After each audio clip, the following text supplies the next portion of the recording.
Nawaitu ta'alluma wa ta'lim wa tadhakkura wa tadhkir wa nafa wal intifa' wal ifada wal istifada wal hasala tamassuki bi kitabillahi wa sunnati rasulih tiga wajillah qurbihi wa sawabihi ila hadrati sayyidina wa syafi'ina rasulillah Muhammadin abdillah wa sallam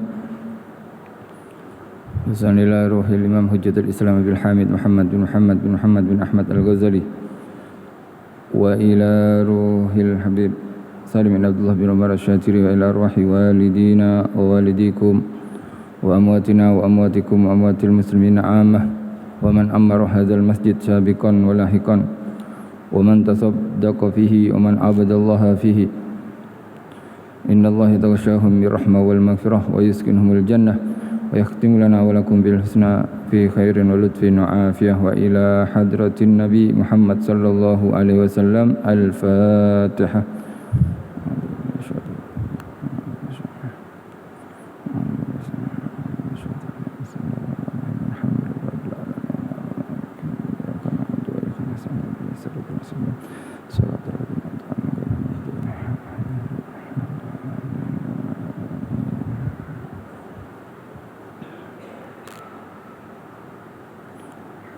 Alhamdulillahilladzi hadana li hada wa ma kunna linahtadiya laula an hadanallah. Allahumma shalli wa sallim ala sayyidina Muhammadin miftahi babi rahmatillah hadada ma fi ilmillah salatan wa salaman daimaini bi dawami mulkillah wa ala alihi wa sahbihi wa mawalah wa la hawla wa la quwata illa billah. Rabbi shrah li sadri wa yassir li amri wahlul 'uqdatam min lisani yafqahu qawli. Amma ba'du. Yang dimuliakan oleh Allah Subhanahu wa taala, muslimin, muslimat, hadirin, hadirat, tuan-tuan, puan-puan rahimakumullah. Alhamdulillah, kita bersyukur kepada Allah Subhanahu wa taala yang terus-menerus memberikan kita banyak kurniaan, termasuk kurniaan paling besar untuk manusia adalah kurniaan iman dan Islam. Serta termasuklah kurniaan yang kita terima daripada Allah, kurniaan taufik, yakni kurniaan kekuatan untuk melaksanakan taat kepada Allah, untuk melaksanakan ibadah kepada Allah Subhanahu wa taala. Sebab kekuatan untuk melaksanakan taat ini Allah hanya berikan kepada beberapa hamba-Nya sahaja.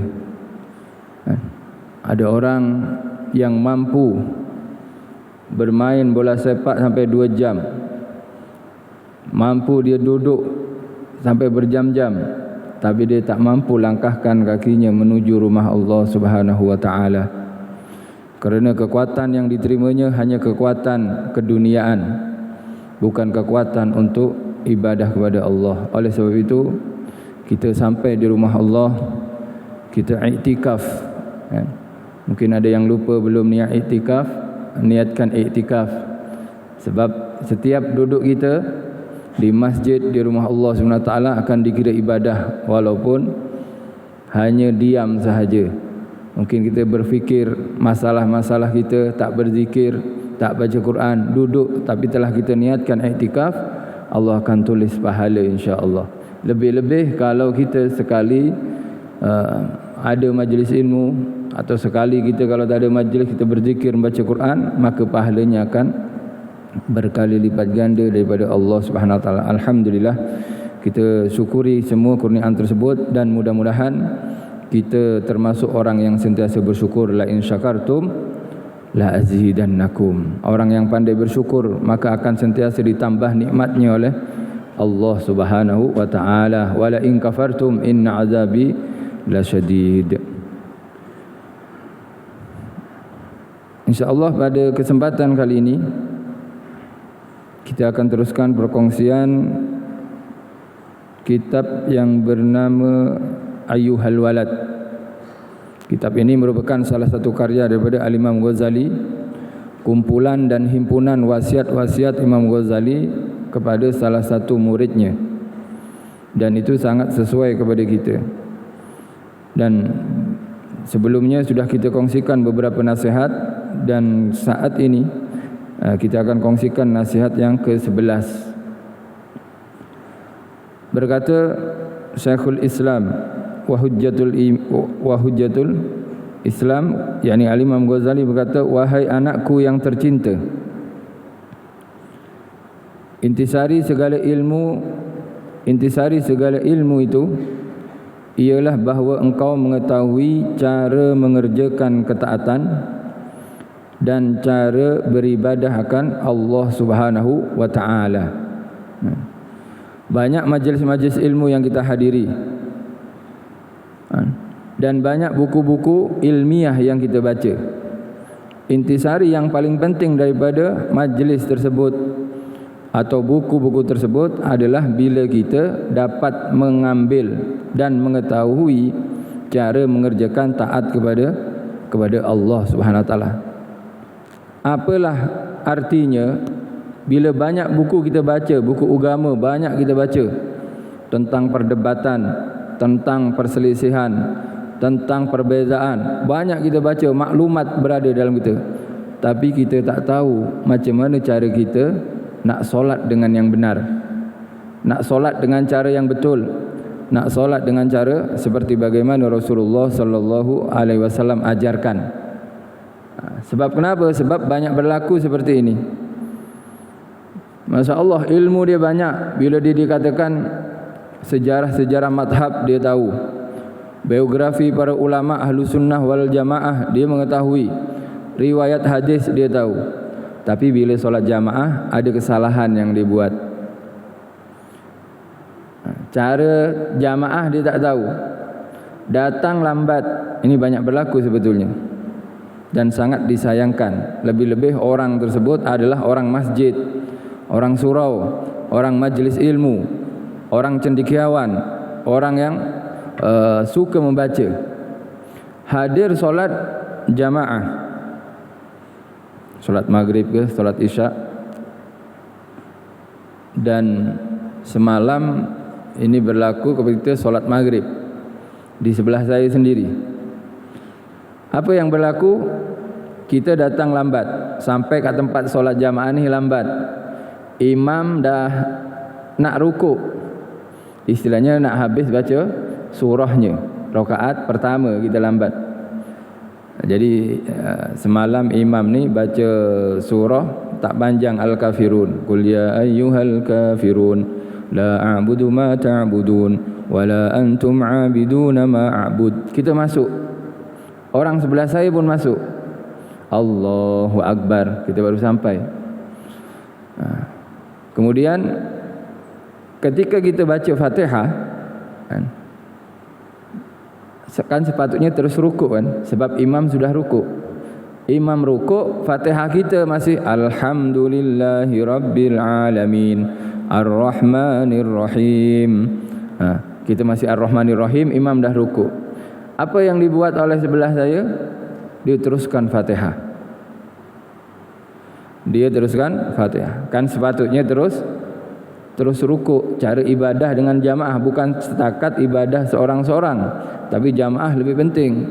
Kerana apa? Kerana ketika dia tak rukuk, dia habiskan Fatihahnya dan dia sampai kepada lafaz ghairil maghdubi alaihim waladdallin, dia nak rukuk, imam dah bangkit dah. Imam bangkit daripada rukuknya, dia baru nak rukuk. Saya biarlah, ya, nak buat macam mana lagi? Tengah solat, takkan saya cakap tengah solat. Terus solat satu rakaat, 2 rakaat, 3 rakaat. Kita kan, saya dapat rakaat, jadi saya solat 3. Sebelah saya salam, ikut salam, dapat imam dapat 3, dia pun ikut salam. Assalamualaikum warahmatullahi. Assalamualaikum warahmatullahi. Akhirnya ya sebetulnya susah ya. Kadang orang yang diingatkan tu dia besar hati, boleh menerima. Oh iya macam tu ke? Oh iya terima kasih. Oh, ada orang seperti ini. Ada orang yang ego atau katakanlah ada keangkuhan dalam dirinya. Diingatkan, tak saya. Tapi alhamdulillah sebelah saya bagi tahu, tuan tadi tuan ni solat kita ni masbuk, terlambat. Sepatutnya kita terus rukuk, tak perlu habiskan Fatihah, sebab Fatihah kita ditanggung oleh oleh imam. Dia terus menerima, oh iya, ya sebab tuan masa rukuk imam dah nak iktidal. Maknanya apa? Maknanya bila kita tak bersama imam dalam rukuk, yakni tak sempat bersama imam dalam rukuknya dan tak tumakninah bersama dia, kita tak dapat rakaat. Maknanya tuan tadi kurang 1 rakaat. Ini kalau dibiar, istilahnya kalau tak ada yang mengingatkan, dia solat maghribnya 2 rakaat. Maka macam mana? Maknanya dia beribadah tapi tak tahu cara ibadah. Kan nampak senang kan? Ya memang kebiasaan kita dulu masa kecil dulu ketika kita tarawih Ramadan, imam laju, kita lambat masuk, kita kejar imam tu. Kat mana dia ni, kita kejar.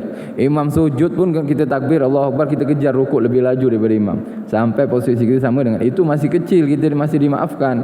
Masalahnya kita sudah dewasa, sudah tua, sudah baligh, sudah akil baligh. Perkara-perkara tersebut banyak lagi dijahilkan atau tidak diketahui oleh orang-orang mukmin. Oleh itu ada orang yang tahu cara solat tapi tak tahu cara solat jamaah. Akhirnya apa? Sayang. Dia fikir dia ini solat tapi lala sekali dia tak sesuai dengan syariat. Syariat mengatakan solat maghrib 3 rakaat, dia pula solat 2 rakaat. Sebab kenapa? Sebab kejahilan dia.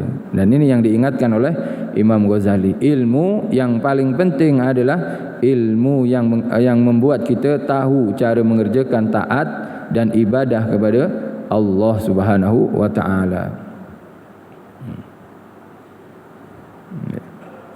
Ada lagi orang yang katanya mengambil keringanan daripada Allah. Ini pun banyak juga. Hanya beberapa kilometer dia pergi daripada rumahnya, keluar daripada rumah, terus sampai tujuannya, tak sampai pun 50 kilometer atau tak sampai 40 kilometer, tapi sampai tujuannya terus jamak dia. Istilahnya daripada Taman Tun pergi Shah Alam, sampai Shah Alam jamak sudah. Solat Zuhur dan Asar, nanti senang nak sampai rumah tak perlu solat Asar sudah. Sampai rumah terus tidur, solat Maghrib sekali dengan solat Isya. Memang jamak tu ada dalam Islam, tapi ada syarat dan cara-caranya. Bukan terus kita keluar daripada rumah, keluar daripada kawasan tempatan kita, terus kita boleh jamak. Tak, ada syarat-syaratnya. Subhanallah. Lebih-lebih qasar, jamak ini ramai orang confuse kadang. Kita belajar faham, tapi masa kita dah praktik, kita keluar pergi Johor, pergi Penang atau pergi Kuantan misalkan, sampai sana confuse itu. Sampai-sampai menjadi makmum kepada orang yang solat 4 rakaat. Ini pun banyak berlaku.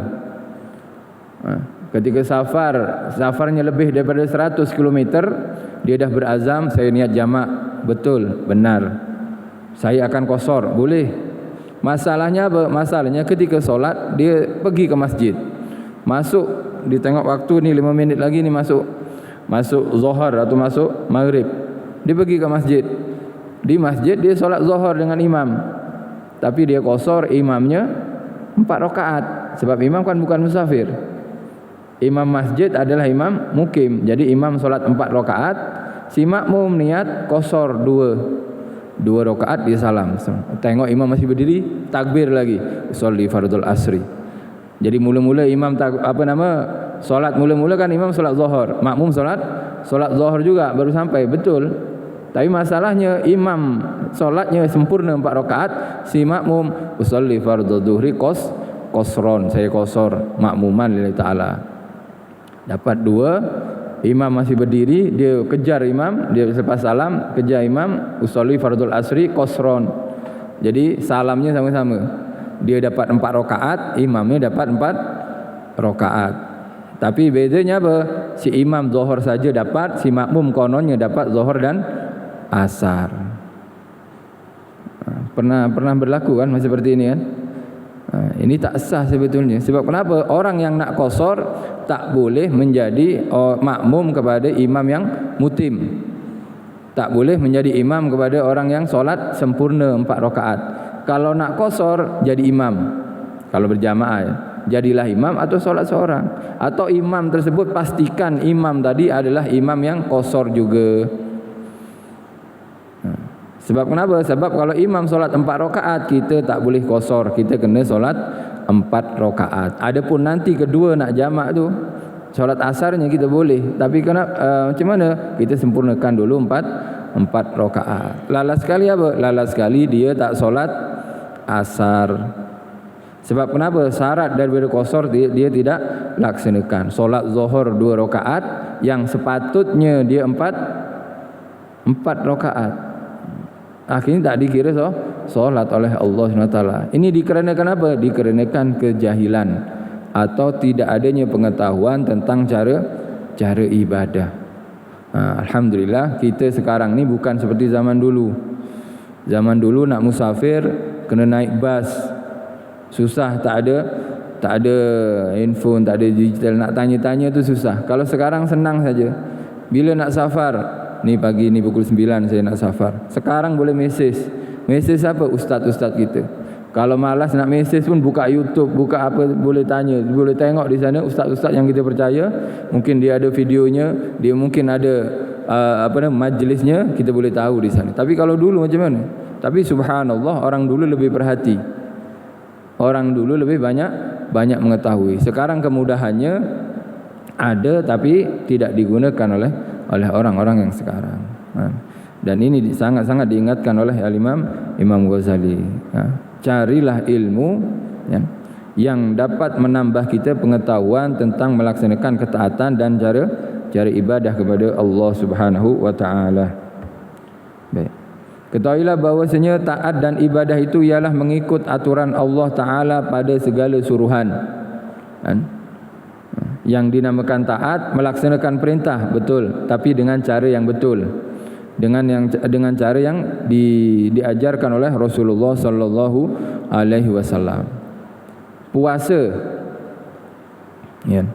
puasa itu adalah disunnahkan, akan ada puasa wajib, akan tapi kena ikut cara. Perempuan yang tengah uzur, period, semangat tengah nak puasa, akhirnya dia puasa.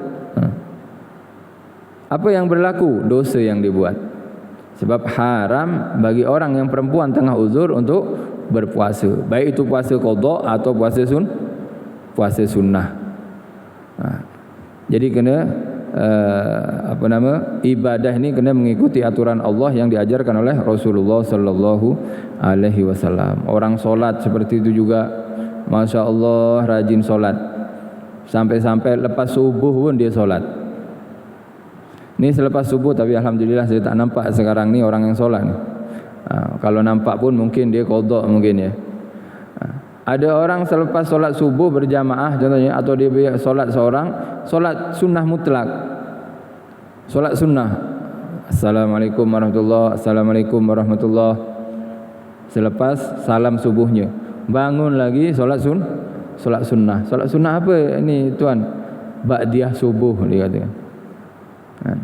Kalau mungkin jamaah masjid dah boleh gelak ya, sebab dah tahu hukumnya ya. Tapi bagi sebagian orang tak tahu, dia fikir semua solat ini 5 waktu ada qabliyah, ada ba'diyah. Lalas sekali suruhan ini, anjuran ini dilakukan dengan selain cara Rasulullah sallallahu alaihi wasallam. Akan tapi kita bagi yang nampak ni jangan terus salahkan orang. Seandainya selepas solat subuh tadi ada orang solat 2 rakaat, kita kena tanya dulu, pastikan dulu. Kalau nak tegur, pastikan dulu dia. Solat apa tadi tuan? Saya solat qabliyah subuh ustaz. Contohnya kalau saya yang tegur. Kalau qabliyah subuh dia tak salah dia. Sebab kenapa?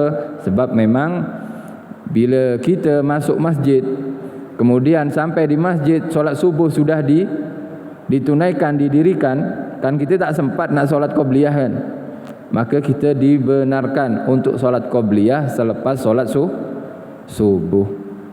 Qada ke ustaz? Bukan qada tapi ada. Qabliyah subuhnya ni qada ke ada? Bukan qada tapi ada, ditunaikan pada waktunya. Sebab kenapa? Sebab waktu solat qabliyah subuh kan, qabliyah subuh ini waktunya masuk dengan masuknya waktu subuh. Bang subuh, azan subuh saja, Allahu Akbar, Allahu Akbar. Masuk qabliyah subuh. Boleh solat qabliyah subuh. Sampai bila qabliyah subuh ni akan habis waktunya? Sampai habisnya waktu subuh. Jadi sekarang ni kan waktu subuh masih ada lagi. Seandainya ada orang baru bangun tidur nak solat subuh, dikira solat subuhnya masih dalam waktunya. Kan? Qabliyah subuh habisnya dengan habisnya waktu subuh. Oleh sebab itu ada orang yang solat subuh terus, kemudian selepas solat subuh dia solat qabliyah subuh. Solat qabliyah dia ini bukan qada tapi nama ada. Bukan qada tapi nama ada, ditunaikan pada waktunya, ada nama dia. Kalau qada adalah solat yang ditunaikan atau didirikan di luar waktunya, nama dia qada. Nak solat zuhur tapi dah masuk waktu asar, ya qada zuhur di waktu asar. Kan seperti itu kan. Dan ini sangat penting. Lebih-lebih kalau kita tengah solat qabliyah, imam dah Bilal qomat, Allahu Akbar, asyhadu an la ilaha illallah, asyhadu anna Muhammadar Rasulullah, kita baru takbir, kita boleh batalkan kalau sekiranya kita akan tertinggal rakaat bersama imam.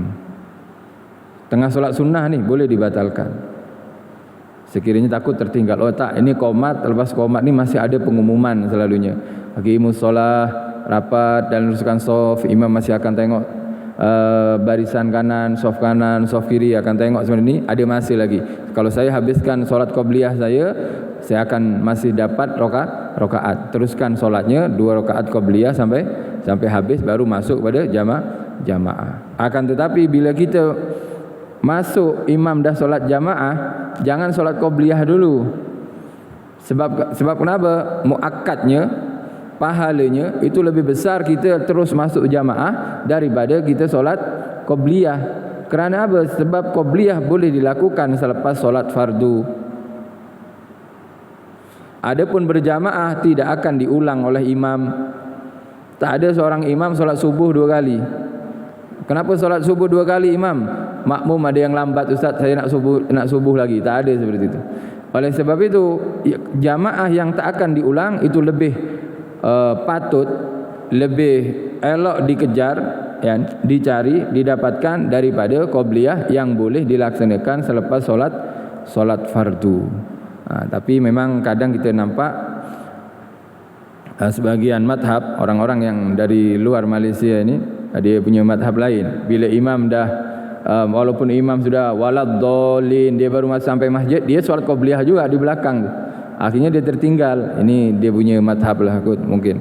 Bukan haram, tapi lebih afdal kita terus masuk jamaah. Qabliyahnya boleh kita laksanakan selepas subuh insya-Allah. Dan itu termasuk qabliyah yang masih ada.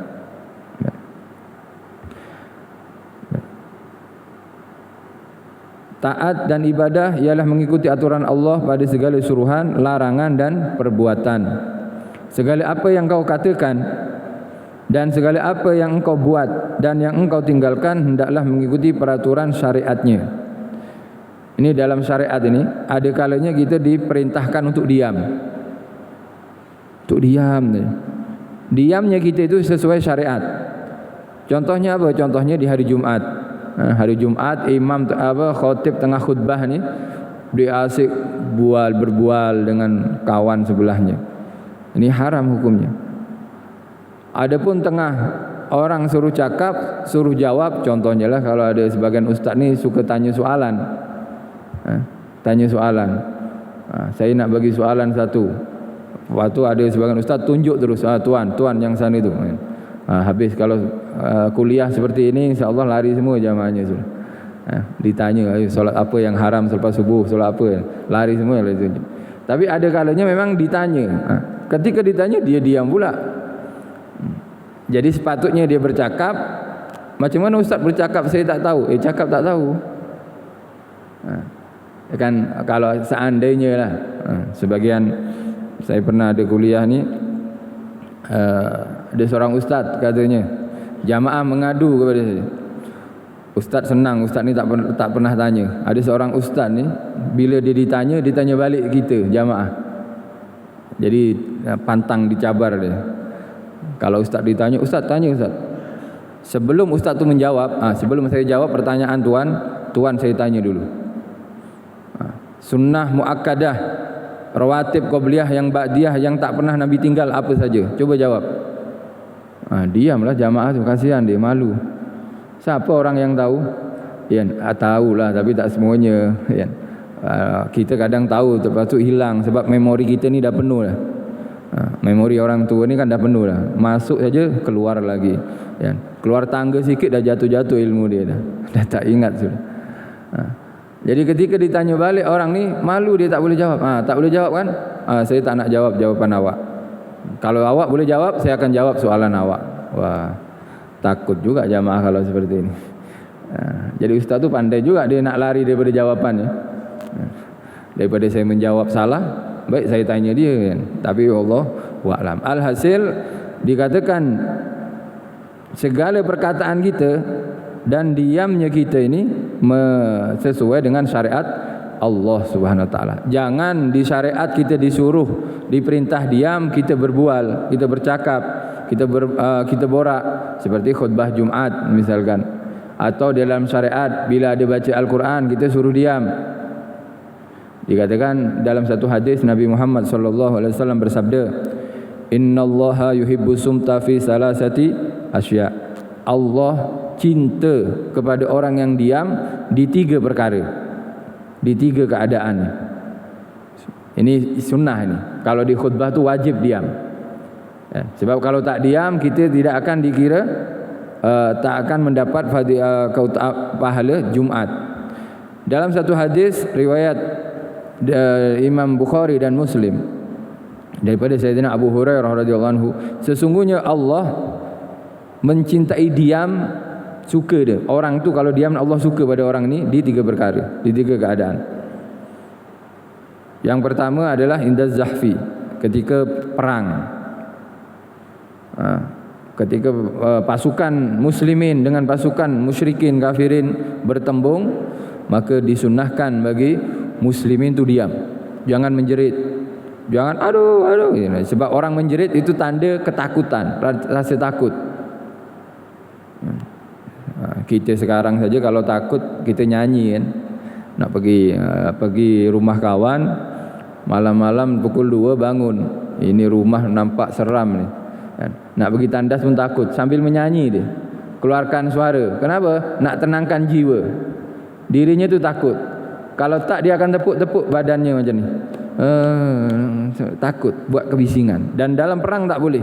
Sebab kalau kita berperang dan kita bising, itu tanda takut. Dan pasukan musuh akan tahu dia dalam keadaan takut, kita serang terus. Akhirnya dapat dikalahkan nantinya. Jadi ketika peperangan kita sunnah diam. Yang kedua, inda tilawatil Quran, ketika ada bacaan Al-Quran. Ketika ada bacaan Al-Quran, baik itu bacaan Al-Quran live langsung atau baca Al-Quran yang MP3 itu atau video, kita pusing atau kita buka TV ni tengah mengaji TV-nya, kita diam. Kalau nak cakap tukar je channel lain, tukar acara lain, program lain, jangan ajar Al-Quran. Sebab kenapa? Ketika Al-Quran dibacakan kita sunnah diam. Nak buat apa diam? Ya tengok terjemahnya. Kalau kita dah faham terjemahnya, tahu artinya ayat yang dibaca tadi, tadabburi di sana. Itu yang disunahkan. Ketika baca Al-Quran sunnah diam. Dibacakan Al-Quran sunnah diam. Baik, kalau orang baca Al-Quran ya tak boleh diam lah. Macam mana dia baca Al-Quran tapi diam? Ya bukan baca namanya. Ya. Ustaz, macam mana Ustaz orang baca Al-Quran suruh diam? Ya bukan yang baca Al-Quran. Ketika mendengar bacaan Al-Quran, baik itu yang baca anak dia ke, ustaz ke, isteri dia ke, kaset ke, CD ke, atau TV ke, sunnah dia. Kalau nak borak tukar program lain. Baik. Kemudian yang ketiga adalah ketika indal janazati, ketika takziah di satu jenazah.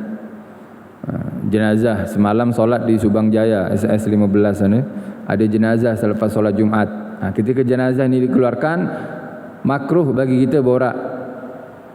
Kalau nak tanya siapa meninggal tu, orang mana, dan mana alamatnya, laki ke perempuan, itu tanya selepasnya atau sebelumnya, kalau memang tak penting sangat. Melainkan imam lah. Kalau imam atau yang nak memimpin solat jenazah tu memang kena tanya dia. Jenazah datang kena tanya, ni jenazah laki ke perempuan. Sebab kenapa? Dia kena tentukan jenazah ni usolli usolli li hadhil janazah, saya solat untuk jenazah ini, jenazah perempuan, jenazah laki kan kena tentukan, kena sebutkan oleh imam. Imam kena tahu.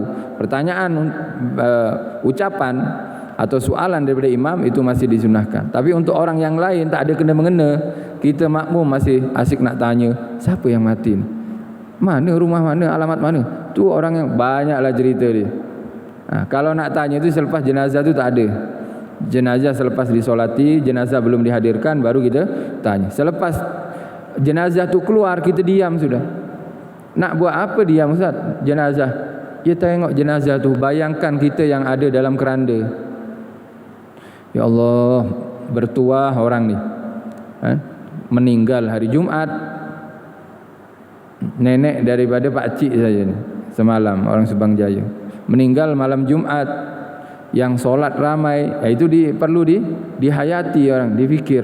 Bertuahlah orang ni, meninggalnya hari Jumaat, yang solat pun ramai, istilahnya yang mendoakan dia ramai. InsyaAllah menjadi orang yang selamat, insyaAllah. Selamat ketika di dunianya dan selamat di barzah serta akhiratnya. Jadi yang sepatutnya bila jenazah sudah dikeluarkan, kita tengok jenazah itu macam mana kita kalau berada di tempat si mayit tadi atau si mati tadi. Baik. Jadi segala apa yang kita katakan, diam kita, berkatanya kita, perbuatan kita hendaklah mengikuti peraturan syariat Allah Subhanahu wa taala. Baik. Kalau tidak, kalau tak sesuai dengan perintah Allah, tak sesuai dengan syariat Allah, maka ia akan menjadi dosa yang halnya bila engkau berpuasa di hari raya dan hari-hari tasyrik, maka engkau akan melakukan kemaksiatan. Dicontohkan Imam Ghazali di sini, termasuk satu ibadah yang tak sesuai dengan cara atau syariat Nabi adalah puasa di hari raya. Semangat sangat dia puasa Ramadan, sampai-sampai hari raya Idul Fitri pun dia puasa.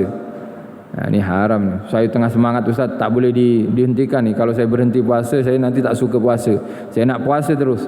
1 bulan tak cukup, saya nak ambil seterus. Wah, ini sudah orang ni. Ini mabuk ini. Bukan mabuk yang terpuji, ini mabuk yang tercela. Seperti juga Idul Adha. Idul Adha ada korban. Itu jamuan daripada Allah SWT. Allah mengharamkan kita berpuasa di hari Idul Adha. Tak cukup, Allah tahu ni manusia ni tak cukup makan 1 hari, makannya berhari-hari kalau dah suka. Oleh itu Allah SWT bila Idul Adha saja dibagi cuti puasa 4 hari. 4 hari maksudnya 10 Zulhijjah, yakni raya besar, kemudian 11 Zulhijjah, 12 dan 13. 11, 12, 13 ini disebut hari tasyrik. Hari tasyrik pun kita tak boleh puasa. Sebab kenapa? Allah bagi peluang kita makan. Makan apa? Makan daging korban. Nak masak apa saja sudah, rendang ke daging tu, dimasak apa saja ikutlah, makanlah, makan. Allah menyuruh kita makan, maka kita jangan puasa. Tapi kalau kita ada kolesterol, darah tinggi, jangan banyak-banyaklah makan daging kambing tu. Bukan maknanya makan apa, memang untuk secara umum, bukan untuk semua suruh makan, tak. Secara umum orang ni seronok bila dia dapat daging, bila dia dapat daging dan makanan-makanan yang jarang didapat. Tapi alhamdulillah untuk kita, untuk daging ni hari-hari kita boleh makan sebetulnya. Janji tak ada pantang sudah. Tapi kalau dulu, mungkin sebagian daripada kita dulu di kampung nak makan ayam pun tunggu berapa bulan, tunggu bulan Maulid, tunggu bulan Ramadan, tunggu Idul Adha nak makan ayam. Hari-hari itu ikan masin je. Itu pun berebut adik-beradik dulu. Adik-beradik. Alhasil orang yang berpuasa di hari-hari tasyrik, maknanya dia telah beribadah tak sesuai syariat Allah Subhanahu wa taala.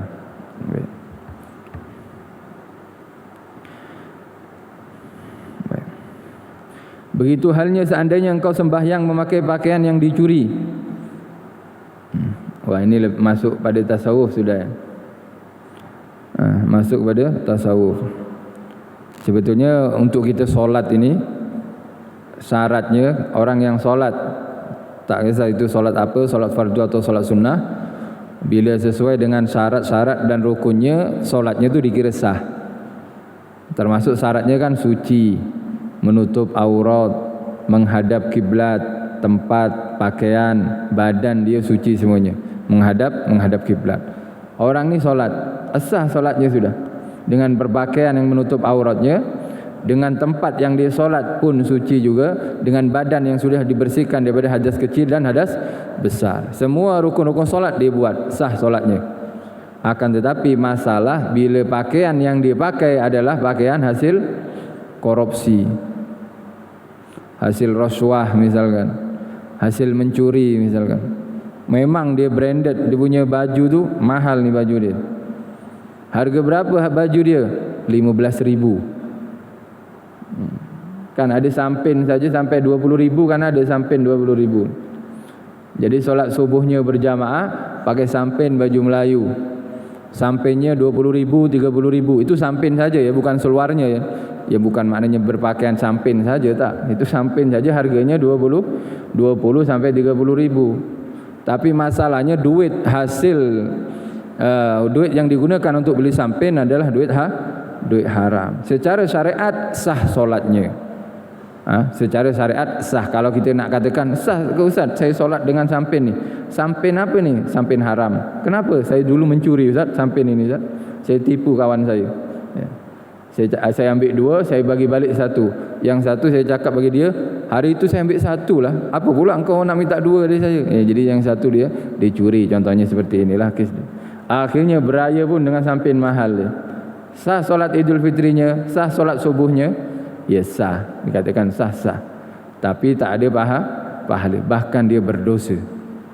Berdosa. Istilahnya tuntutan untuk melaksanakan solat tu gugur, tapi dosa dia dapatkan. Ini yang diingatkan oleh Imam Ghazali. Begitu pula halnya seandainya engkau sembahyang memakai pakaian yang dicuri, maka adalah juga berdosa, walaupun pada zahirnya engkau telah melakukan suatu bentuk ibadah. Nah, ini peringatan bahwasanya Allah Subhanahu wa taala ini adalah maha suci. Allah Subhanahu wa taala, innallaha jamilun. Allah ini cantik, indah. Yuhibbul jamal, mencintai sesuatu yang indah, bersih. Nah, orang yang solat menggunakan pakaian-pakaian seperti ini, maknanya dengan solat dengan pakaian yang kotor, pakaian yang tak suci secara batinnya, maka Allah tak akan menerimanya. Allah akan menolaknya.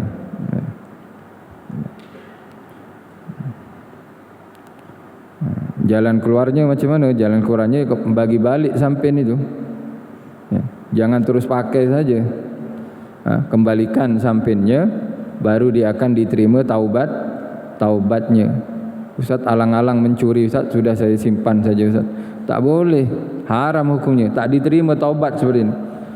Seorang pencuri berkata, ditanya, kenapa engkau mencuri? Saya nak kaya. Kalau dah kaya nak buat apa? Saya nak taubat lah.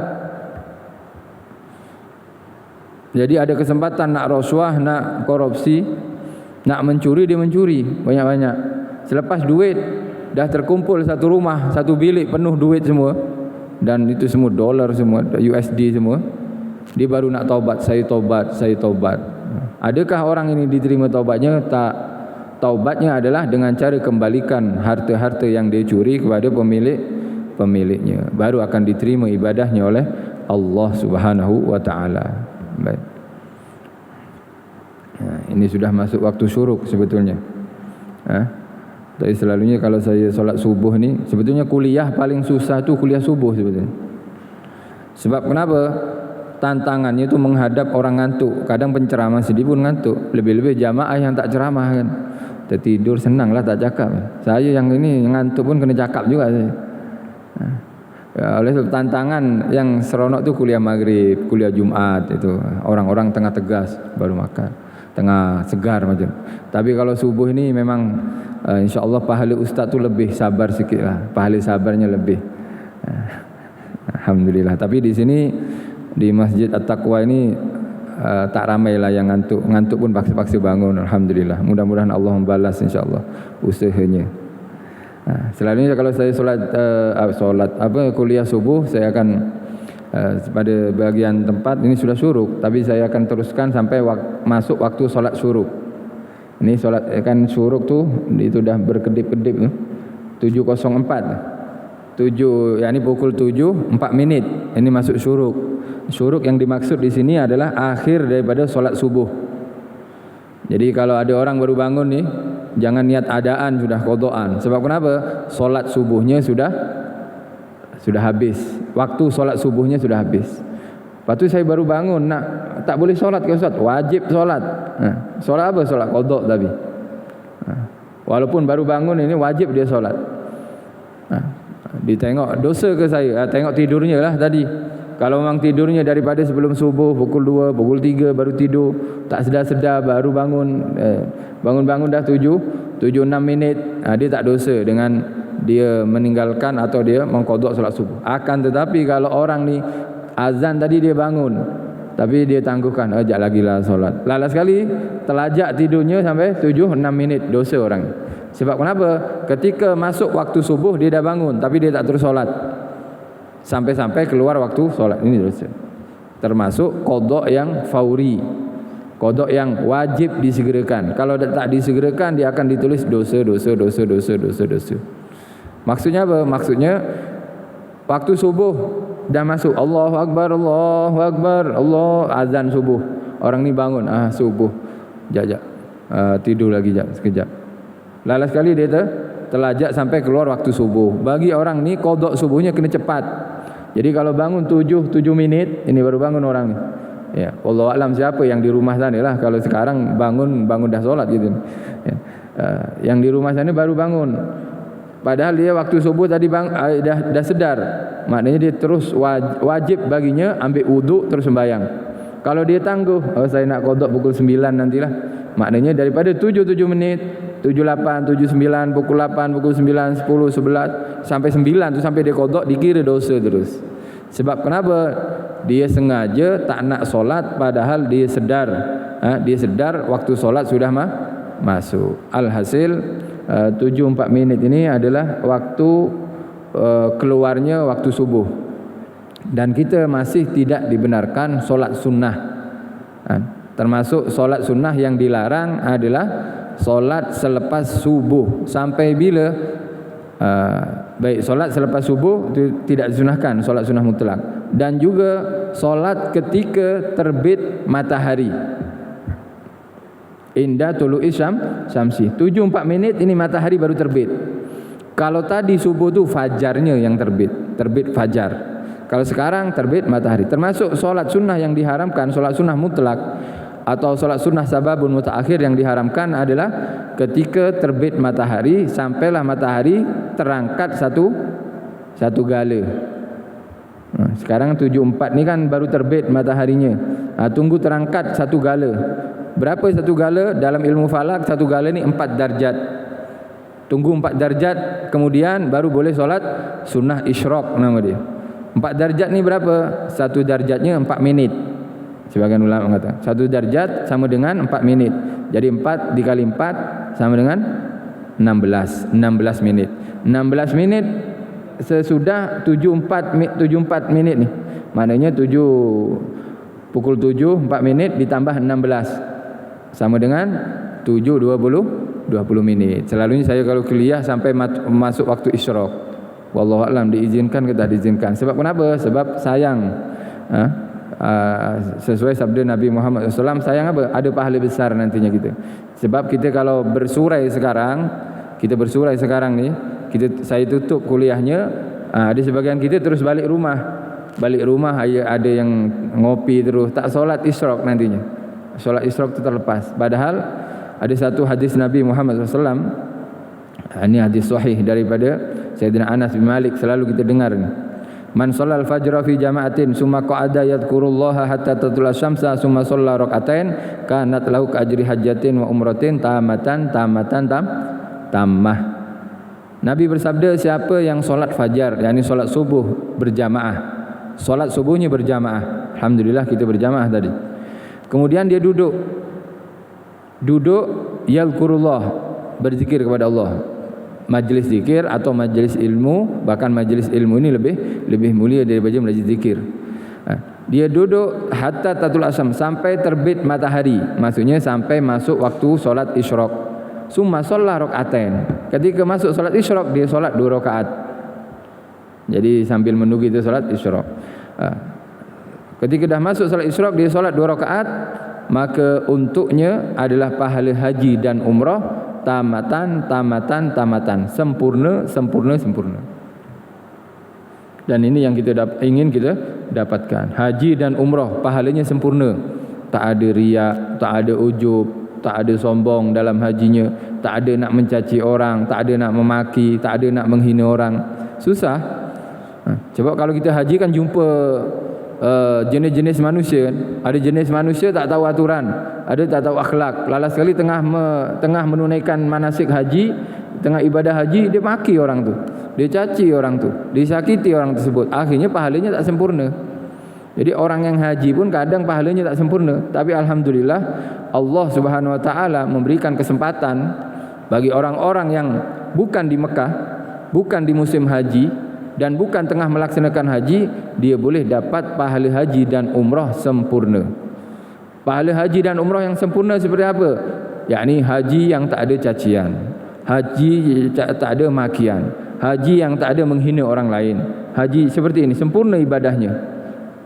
Dan ini pahalanya boleh kita dapatkan bila kita solat berjamaah, solat subuh berjamaah, kita duduk di masjid sampailah solat isyraq masuk waktunya, kemudian kita solat 2 rakaat. InsyaAllah kuliah ini akan ditutup pada waktu 7.20 minit. Selepas itu kita insyaAllah terus melaksanakan solat isyraq. Untuk apa? Untuk dapatkan pahala haji dan umrah. Alhamdulillah, tahniah untuk muslimin muslimat di sini yang dah tak kerja lagi, dah pencen. Maknanya apa? Maknanya pahala haji dan umrah dia boleh dapat hari-hari. Tabung haji tulis dia sempat haji 1 kali, ada yang 2 kali. Tapi nanti di akhirat, nanti ketika dia menghadap atau membaca buku catatannya, tertulis di sana orang ni haji 1000 kali. Terkejut dia. Saya umrah setakat 5-10 kali je Ustaz dengan kesempatan saya. Tapi kenapa di catatan saya, di buku catatan saya, ditanya kepada Allah lah, bukan tanya kepada Ustaz. Di buku catatan saya ada tertulis haji dan umrah sampai 2000 kali. Sampai beribu-ribu kali. Itu kerana kita solat subuh berjamaah, duduk bersabar di masjid sampai masuk solat isyraq, kemudian kita solat 2 rakaat. Usolli sunnatal isyraq lillahi ta'ala. Sahaja saya solat sunat isyraq 2 rakaat. Surahnya apa yang perlu dibaca? Digalakkan surah Al-Kafirun dan Al-Ikhlas. Al-Kafirun dan Al-Ikhlas. Senang saja, tapi pahala hajinya sangat besar. Alhamdulillah. Tahniah kepada tuan-tuan yang sudah tak kerja. Kalau yang kerja seperti saya, ya, ini kena hantar anak, ya. Tapi mungkin ada yang hantar cucu juga mungkin. Akhirnya kita tak boleh hari-hari sudah. Boleh solat jamaah subuh hari-hari, tapi nak tunggu isyraq tu susah. Nanti anak tak sekolah pula sekarang. Ya. Tapi alhamdulillah ada kesempatan, paling kurang kita hari Sabtu atau hari Ahad, 1 minggu itu 2 kali dapat pahala haji umrah sempurna. Alhamdulillah, ini kesempatan yang Allah berikan kepada kita. Ya kita mau ke tak mau saja sudah. Ya, kalau kita mau ya ambil, buat, kalau tak mau ya tak apa. Tapi alhasil nantinya orang yang mau dia pasti akan bangga nantinya dan bahagia nanti di akhirat. Alhamdulillah. Dan hadis ini merupakan hadis sahih. Hadis ini adalah hadis sahih.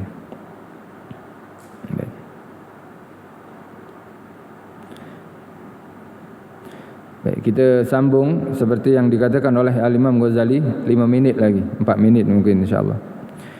Seperti yang diingatkan oleh Imam Ghazali, dan yang terakhir tadi adalah yang sangat-sangat penting bagi kita, yakni menjaga ibadah kita bukan setakat syarat rukunnya saja, tapi pakaian, makanan yang kita makan dan yang kita pakai ini adalah daripada sumber yang halal. Tak apa, walaupun tak cantik, walaupun tak mahal, janji halal, gunakan untuk ibadah. Gunakan untuk ibadah. Kendaraan macam mana Ustaz? Contohnya lah, dia bukan jalang-jalang ni, dia punya mencuri ni. Sampai boleh dapat kereta baru ni, mencuri dia. Banyak dia hasil curian dia. Kereta macam mana Ustaz? Sama juga. Sepatutnya setiap pusingan tayar tu dia dapat pahala, setiap pusingan tayar dia dapat dosa. Walaupun dibuat atau dia guna pergi masjid, dia guna untuk silaturahim, dia guna untuk menjenguk orang tuanya, sama juga. Sepatutnya dia dapat pahala, kerana perkara itu adalah perkara haram yang bukan miliknya, bukan haknya, akhirnya dia dapat dosa. Macam mana Ustaz? Dia bagi balik, kembalikan hasil tersebut kepada tuannya. Tuannya sudah mati Ustaz, bagi kepada ahli warisnya. Saya dah curi orang ni, dah mati Ustaz, lama je dah, mati lama dia, dah lama mati. Dia bagi balik kepada ahli warisnya. Ahli waris tak ada Ustaz, jumpa keluarganya, tak jumpa semuanya Ustaz. Ini yang saya tipu ni bukan orang sini Ustaz, orang luar sana. Dan dia orang Muslim bukan orang kafir. Orang luar sana, masih kerja sama dengan saya tipu dia. Banyak saya dapat, sampai 700,000 saya dapat. Sekarang saya dengar berita dia dah mati di sana. Keluarganya pun tak ada sebab dia single. Bukan single parent, memang single sudah. Jadi tak ada keluarga, memang tak ada apa. Apa yang perlu kita buat dengan duit hasil tersebut? Sedekahkan. 700,000 banyak sedekah, tak apa. Sedekahkan dengan niat pahalanya kita berikan kepada yang meninggal tadi. Ya Allah, ini adalah duit fulan bin fulan, saya sedekahkan, tolong sampaikan pahalanya kepada fulan bin fulan. Ini kalau memang orang yang memiliki hak tu dah mati atau ahli warisnya kita tak jumpa, maka kita niat kita sedekahkan untuknya dengan niat pahalanya kita berikan kepada dia. Sekali kita berazam, ya Allah, seandainya ada ahli warisnya menuntut kepada saya siap akan bayar balik. Jadi 700 sudah dia sedekahkan, kemudian dia azam, kalau seandainya ahli waris yang saya tak boleh detect dia punya alamat, lokasi dia datang menuntut kepada saya akan bayar. Itu azam tu mesti ada. Ini namanya orang taubat sudah. Taubat seperti ini akan diterima oleh Allah SWT. Sebab kenapa? Taubat ini adalah taubat yang berkaitan dengan sesama manusia. Lain dengan Allah SWT. Allah akan memaafkan. Tapi kalau dengan manusia, haknya wajib dikembalikan. Wallahu a'lam bisawab. InsyaAllah 2 minit lagi kita akan tutup dengan doa ya. 7.20 insyaAllah masuk waktu isyraq, kita terus solat sunnah insyaAllah. Yang masih ada wuduk terus boleh terus solat. Yang dah batal wuduknya, ambil wuduk sekejap sebentar saja, solat 2 rakaat saja. InsyaAllah tak ambil masa banyak insyaAllah. Baik, insyaAllah kita tutup dengan doa. Bismillahirrahmanirrahim. Alhamdulillahirabbil alamin. Allahumma salli wa sallim ala sayyidina Muhammadin wa ala ali sayyidina Muhammad. Rabbana anfa'na bima 'allamtana. Rabbi 'allimna alladhi yanfa'una. Rabbi fakihna wa fakih ahlana wa qarabatin lana fi dinina ma ahli kutri unsa wa dhakar. Rabbi wafiqna wa wafiqhum lima tartadi qawlan wa fi'lan karama warzuqil kulla halalan daima wa akhilla at'ulama nukhda bil khairi wa nukfa kulla syar. Rabbana aslih lana kulla syu'un wa agirra birridha minkal uyun waqdi anna rabbana kulla duyun qabla an ta'tiyana rusulul manun waghfir wastur anta akramu man satar wa salatullahi tawshal mustafa man ilal haqi da'ana wal wafa bi kitabin fihi linnasi shifa wa alal alil kirami syurafa wa ala sahbil masabihil gurar. Allahumma hdina bihudak waj'alna mimman yusari'u fi ridak wa la tuwallina waliyan siwak wa la taj'alna mimman khalafa amraka wa 'asak. Wa hasbunallahu wa ni'mal wakil wa la hawla wa la quwwata illa billahil aliyyil azim. Wa sallallahu ala sayyidina Muhammadin wa ala alihi wa sahbihi wasallam. Alhamdulillahi rabbil alamin. Al-Fatihah. Bismillahirrahmanirrahim. Alhamdulillahi rabbil alamin. Ya